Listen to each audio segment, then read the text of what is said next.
evening and thank you for joining us on Worldview live from our studios in Johannesburg. Tonight we speak about a topic that has caused an uproar in the world. More than 40 world leaders took part in the Unity Rally in Paris on January the 11th, the Solidarity March against a series of attacks that started with the shooting at the French satirical magazine Charlie Hebdo and left 17 people dead across northern France this week and drew an estimated million views. Linking arms, British Prime Minister David Cameron, German Chancellor Angela Merkel, Turkish Prime Minister Ahmet Davutoglu, Israeli Prime Minister Benjamin Netanyahu and Palestinian President Mahmoud Abbas were some of the world leaders who joined French President François Hollande for the rally in central Paris. The magazine Charlie Hebdo has repeatedly published caricatures of the Prophet Muhammad and in response received regular threats and even suffered a firebombing attack in 2011. The office was under police protection and the staff had hired bodyguards, as well as yet the perpetrators could reach the staff meeting and open fire. In light of recent protests against Islamic communities all over Europe and the rise of rightist parties during national and European elections, the attack on Charlie Hebdo will surely have wide-reaching consequences, as it is considered a heavy blow against Western values. In response to this, there has been an outcry from some human rights activists, citing that many of the 40 leaders attending the rally in Paris don't have the best record of defending the principle of free speech, so viciously attacked earlier this week. Amongst the few mentioned are the following leaders. Foreign Minister Sameh Shoukry of Egypt. In his country, 3 Al Jazeera journalists, Peter Christie, Mohamed Fahmy and Baima Mohammed, were jailed for 7 years for spreading false news and supporting the now-banned group, the Muslim Brotherhood. The trio had denied the charges, and on New Year's Day, the country's top court ordered a retrial. Reporters Without Borders ranks Egypt as second in the world for the number of journalists arrested. Second in line is Prime Minister Ahmet Davutoglu of Turkey. Turkey held almost 50 journalists in jail 2 years ago. There are 7 journalists in jail at the moment, mainly for producing propaganda for outlawed political parties. Prime Minister David Cameron of the United Kingdom, after The Guardian published files leaked by Edward Snowden on spying and cyber surveillance by the United States National Security Agency and its British counterpart, the GCHQ Cabinet Secretary Jeremy Haywood, told Guardian editor Alan Rusbridger, "We can do this nicely or we can go to law." He added, "A lot of people in government think you should be closed down." The government destroyed the hard drives of some of the files and later detained Greenwald's partner at Heathrow and questioned him the Terrorism Act. And King Abdullah of Jordan, Mouda Zaharan, a Palestinian writer for the Jerusalem Post, was sentenced to as much as 15 years in jail with hard labor for writing about the king's dependence on Israel for power. He told the paper he was charged with inciting hatred and attacking Jordan's image and the image of its own nation. He spoke from the UK, where he has been granted asylum. Next in line is Prime Minister Enda Kenny of Ireland. Perhaps most surprising of all in the circumstances, Ireland has had blasphemy as a criminal offence on its books since 2009. Already one Muslim has threatened legal action against any Irish publication that reprints Charlie Hebdo's front-page depiction of the Prophet Muhammad. Blasphemy is punishable with a fine of up to £25,000, but there are plans to hold a referendum to abolish it. Blasphemy is defined by the Irish as publishing or uttering matter that is grossly abusive or insulting in relation to matters sacred by any religion. It actually doesn't sound like the drafters of this law would have much of time for people at Charlie Hebdo. Now, joining me in studio tonight to talk more about this issue is Adetunji Omotola, a political and social analyst and a business entrepreneur here in South Africa. Good evening and thank you for joining us. Thank you very much for having me. Good evening. You're welcome. Now, this story has obviously caused an uproar in the world. Everybody is talking about it. 17 people die in France. and thousands have died in Nigeria. Just this morning, I read a story about a lady who was in labor, giving birth to a child who was shot dead by Boko Haram, and the child's body was halfway out. We also had over the weekend 2,000 people burnt to death in a village by Boko Haram, and the list goes on. Not so long ago, last year, was also a huge headline that 200, if not more than 200 girls who were abducted by Boko Haram, to this very day, some of those girls are still missing. Now, in the wake of the previous violence against the publication at Charlie Hebdo staff, in your view, would you say this was brave or rather a foolish, manner from Charlie Hebdo staff? Look, first of all, we need to understand the context in which these attacks took place. You have a magazine that has probably been around for about 40 years. Most of the cartoonists that work for this magazine are people who believe so much in what they do, even though they do things that they push the envelope, as it were. They've been doing this, they've satired political leaders, religious leaders, even the Pope. They've been doing this for a very long time. And until 2011, they've not really been attacked. So obviously in their mind, what they're doing is in the course of their business. I mean, they produce about 40,000 copies. People are buying it. And obviously, as you know, when you talk about France, if you remember what President Obama said, this country is known for a certain amount of freedom, not just press freedom, but liberties, civil liberties. And I suspect that it is in the context of that the outrage as to the attacks was so overwhelming for the French to deal with, that they felt that it's not possible for people who are writing or expressing how they feel to be attacked in such a gruesome manner. Because if you look at the way they were killed, it was actually very, very tragic.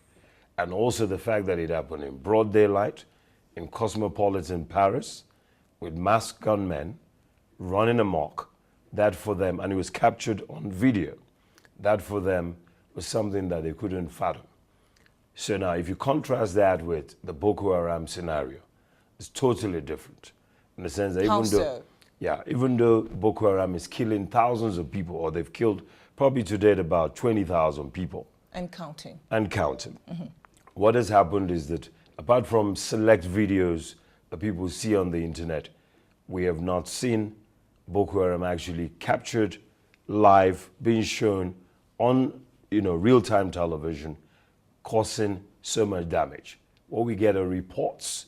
Even the Baga incident, there's no communications in Baga. So it took a week or so for the information to get to the world because there's no footage, as it were.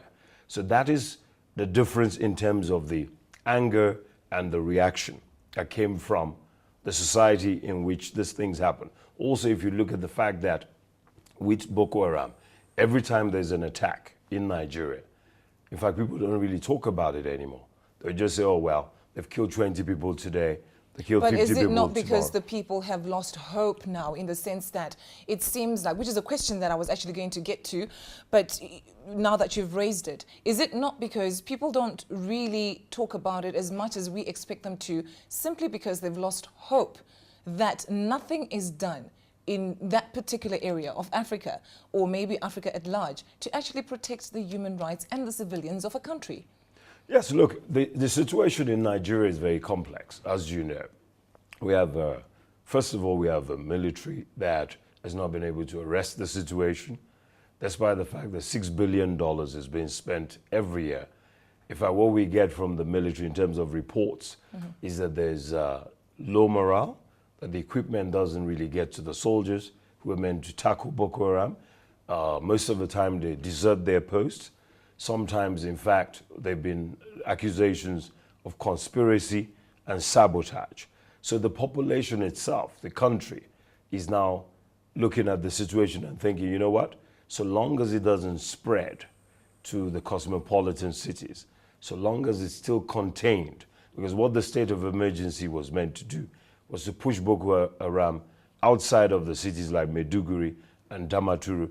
And if you had heard of recent, even though there was a bombing by the Suicide the Young Girls in Portiscom, Damaturu, which is the capital of Yobe, as the Nigerian military has been able to make some gains there. In Maiduguri, which is the capital of Borno State, the military is strong there. But outside, what Boko Haram has done is if we can't come into the city, then we'll go to the villages and as remote as possible, because they know that given the terrain, the bad road conditions, and the fact that there's no communications, that if they prosecute in Askira, in Uba, in Gumsuri, in places like Baga and Dogon Baga and all that, that before the military even gets there, they would have foisted havoc and they would have gone.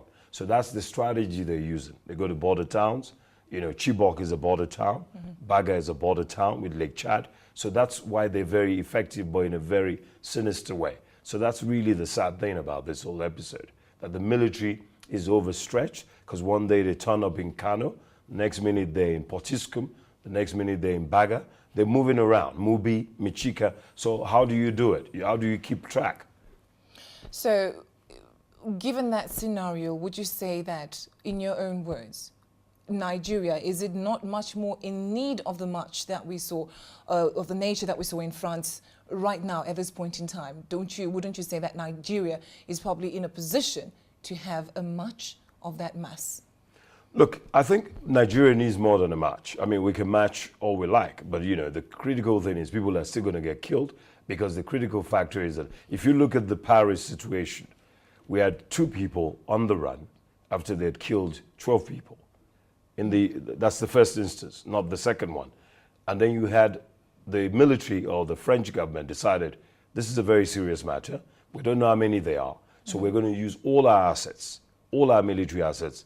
Our entire intelligence was deployed. So what they did was they were chasing 2 people with 88,000 officers, 88,000, almost 100 people, almost the entire size of the Nigerian army were chasing 2 people. So of course, even I said to my wife, I said they'll catch these guys. And they also had 400 soldiers who were manning mosques and synagogues and key sites to ensure that there was no bombings and so on. So obviously you saw what happened, because the coverage was 24 hours. So they had aerial support, they were moving around, and they were going to houses of suspected militants or extremists to ensure that they had a blanket and a dragnet. And it was very effective. In Nigeria, we can match all we like until our military is sophisticated enough, and also there is no national compact. I would imagine that every French policeman that was on that road looking for those guys, they believed in the mission, where you have soldiers who go to battle, who are not well fed. The Boko Haram guys are more resourceful, more determined, and more deadly. These guys also don't care whether they die in battle. So when they're going to attack a military barracks, they do a kamikaze approach, what the Japanese were very good at doing during the Second World War. So they're going there, if they're going with 500 fighters, they don't care whether 50 get lost in battle. But the Nigerian soldiers, I don't think any of them have any suicide interests. So that's also another psychological advantage. And that's why the military always desert their post, because they know these guys are lunatics. They will do anything. They're using kids to bomb places, and the females as young as 10. So how do you prosecute them? Okay, so what is lacking from the African leadership with regards to protecting the human rights and the civilians in Africa? Look, you know, when we talk about Africa, African leadership, we have to be very cautious about it, because when you look at the countries that have a strong military presence or strong military force, you can actually count them on, you know, your 10 fingers. South Africa would be one of them. Egypt, of course, is very strong militarily. And we have Nigeria, obviously, in terms of peacekeeping in West Africa, we're very strong. But in terms of counterinsurgency, how many African armies have experience in combating terrorists? We have Kenya that is running, involved in a running battle with Al-Shabaab. So I don't think Kenya will have the capacity to expand towards the West. So the only country, really, in real terms, that probably has the size and the budget currently is maybe South Africa. So, and of course, South Africa, remember what happened in Central African Republic, where South African troops were engaged and they lost, I think, about 20 soldiers. I don't think South Africa would be too keen to engage in such a war, because also what tends to happen is when you now go into this country into Nigeria, Boko Haram will now be pursuing the countries that are also fighting. That's what's happening with Cameroon now. So they've got to find a way to look for people who really are remote from Boko Haram as well to come and help. Okay, now just coming back a bit to the freedom of speech, the information bill, as it's known in South Africa. Many publications, websites and broadcast outlets have expressed support for the Charlie Hebdo in the wake of the tragedy, the attacks. Will this support translate to greater support for free speech, or will this violence have a chilling effect on the outlets will do or dare post in the future? Look, I think, you see, the critical thing you got to understand is that, you know, like they say, an attack on one is an attack on all. There's no doubt in my mind there's an esprit de corps among journalists worldwide, not only in France. Because if the job of journalists is to inform and educate the public, and of course this is a satirical magazine, but the fact that they were killed in cold blood means that all journalists, not just in France, should stand by the side of those journalists. But the fact also remains is that by continuing to produce material that is inflammatory, that is blasphemous, that depicts a certain religion in a particular manner, means that people will continue to threaten, to attack the Charlie Hebdo staff, because there are people who are fundamentally opposed to the idea of slandering their religion.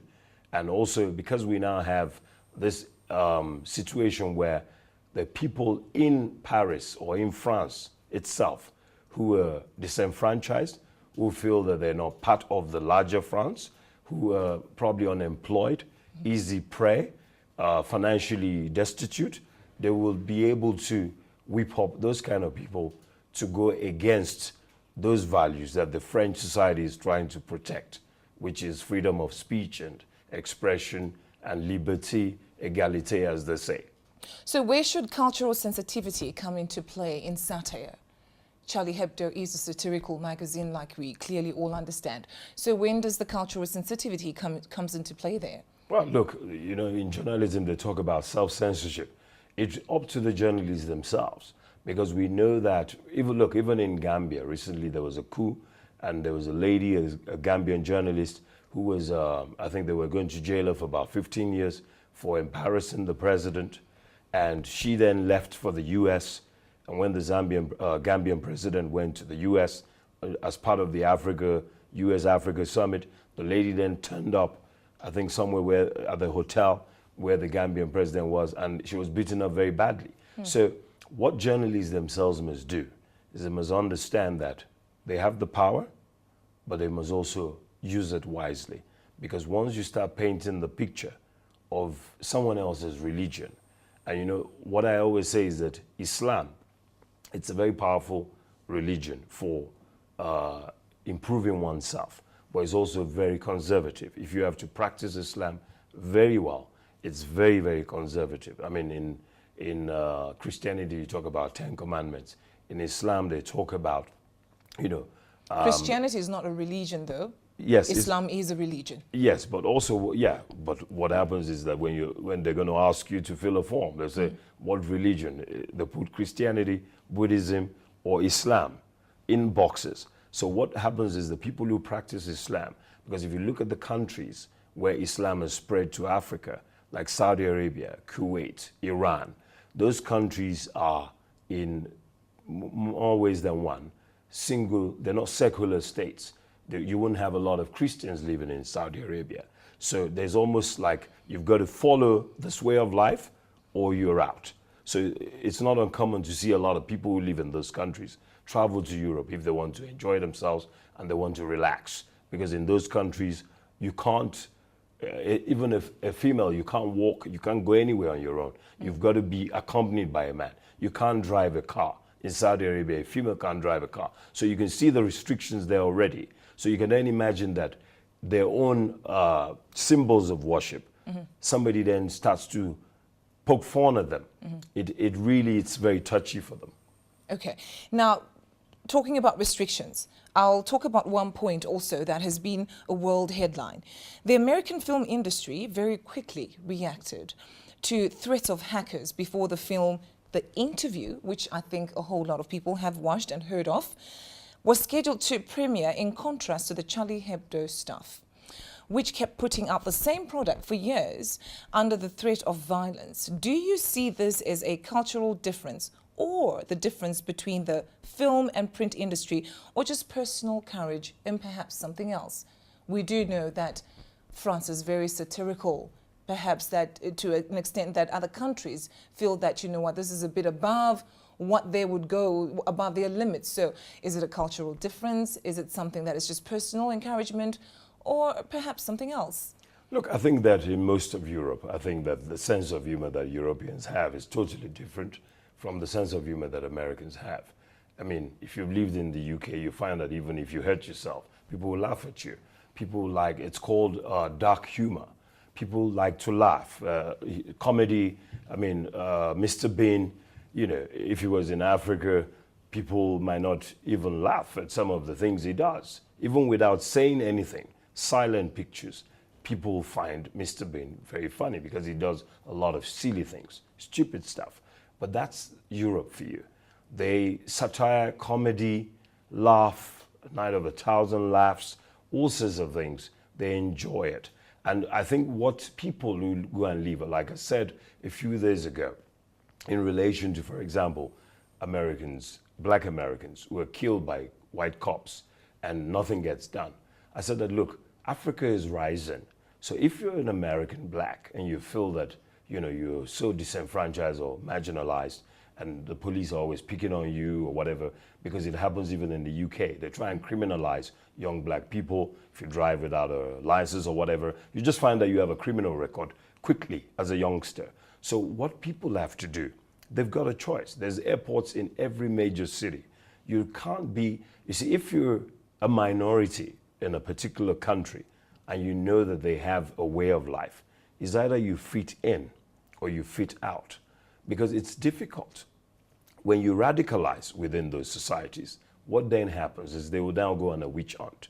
Because, you know, it's going to be very difficult now for people who are of Muslim extraction. Even though there's been a unity rally, Muslims have come out, they're going to be profiled because of what has happened in Paris. And that is unfortunate because there are about 6 million Muslims in France, and most of them are from Algeria. But also what has happened in the history of France and Algeria in the relationship is there's been extreme violence between the two countries. If you look at France in Algeria in the 50s and the 60s, so many Algerians were brutally killed by the French.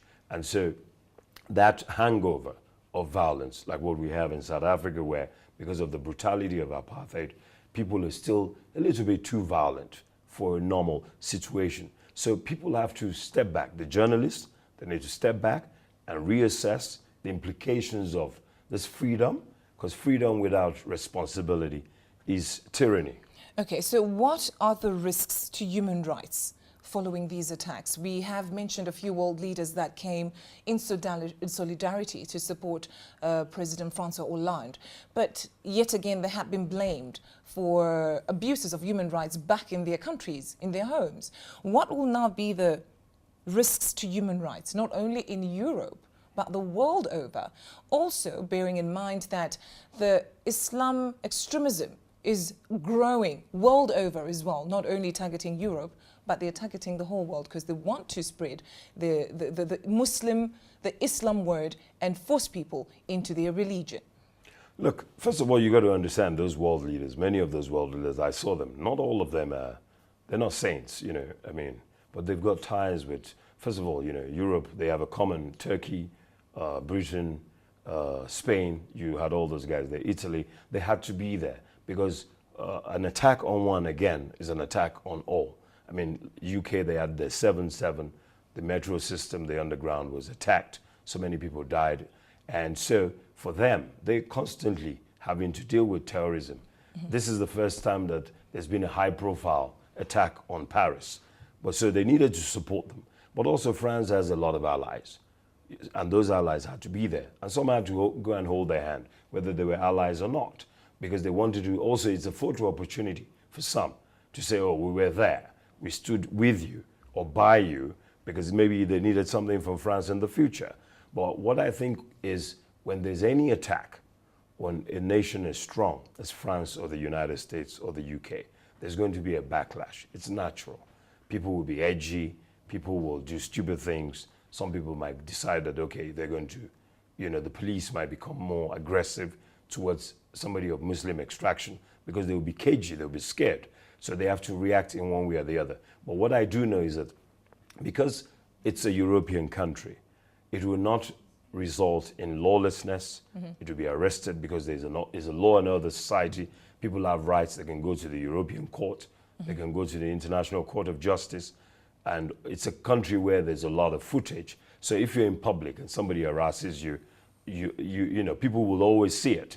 There's somebody somewhere now taking photos of anything that goes on. Because if not for somebody taking photos from the roof of the Charlie Hebdo massacre, we wouldn't have had it on footage. So I think we shouldn't be too scared about the backlash because the society itself will have to, and that's why they did the unity rally, because if there was no rally, it could have gone out of hand. People would have attacked maybe mosques and, Muslims. It could have gone crazy because you have about 5-6 million people of Muslim extraction. So I don't think it's going to be runaway persecution. It's not going to be like the Spanish Inquisition, but there will be more harassment, maybe on a limited scale, but that's the fallout when people are hacked down in cold blood. I mean, in a supermarket, people were hacked down. A police officer was shot. On the streets On even? the street. Ordinary citizens walking on the street. Absolutely. So these are the things that even the Muslim community will have to expect, even though most Muslims in France are law-abiding. But a few people have spoiled the party. All right, now because of time, we have to round up. But in your own words, what is the world heading to? This extremism of Islam, and of course we have Christians and perhaps different cultures and religions. What is the world heading to? Do you think there will ever be a situation where the Islam extremism people will now say, okay, fine, we are coming to peace with the world and perhaps we stop all these terrorist attacks and reach some sort of a consensus? Is it possible at all? Or are we going to see a more increasing and maybe perhaps ever increasing terrorist attacks in the world? What could be a possible solution to this whole tragedy? The solution lies in what we're doing now. We have to have conversations about the kind of world we want. Look, I always believe that when you look at the insecurities that have come about, there's a reason for that. We're watching something about Guantanamo Bay. People have been there for like 13 years since 9/11. Some of them have been released. They've been released, but they haven't been let go. For 7 years, they've been released. There are people who feel that the richer countries, that is predominantly of Christian faith, that sometimes they impose on the poorer countries that are of another faith. There are people who are in those countries where Islam dominates, who are marginalized. I mean, look, some of the richest people in the world are from the Arab states. And so those challenges we need to look at human rights in Saudi Arabia. We need to look at human rights in Iran. We need to look at human rights in Kuwait and Qatar. And then also look at human rights even in Africa. Because when you have a scenario where people, want to stay in power and, elongate their stay in power, it also leads to abuse of power. So all those things we have to have a debate on a sustainable basis, because people, when they're angry and when they're marginalized, they can fall prey to radicalism, like we saw with the underwear bomber from Nigeria, Abdul Muttalab, somebody from a very wealthy family, went to Yemen, and all of a sudden the guy pops up in Ghana, buys a first-class ticket or whatever, and heads into an aircraft through Amsterdam, and he decides to detonate in an aircraft. Thankfully, the thing didn't go off. Yes. So the world, we must have this constant interaction, try and understudy why people will become radicalized and want to kill people that haven't done anything to them. Okay. Unfortunately, we've run out of time. We could go on, and we hope to see what happens and maybe perhaps have a part B of this episode. But this is where we'll end tonight, and catch us next week on Thursday, same time, as we continue to talk about the political and current affairs state of the world here on Worldview. Thank you for watching. Good evening and good night.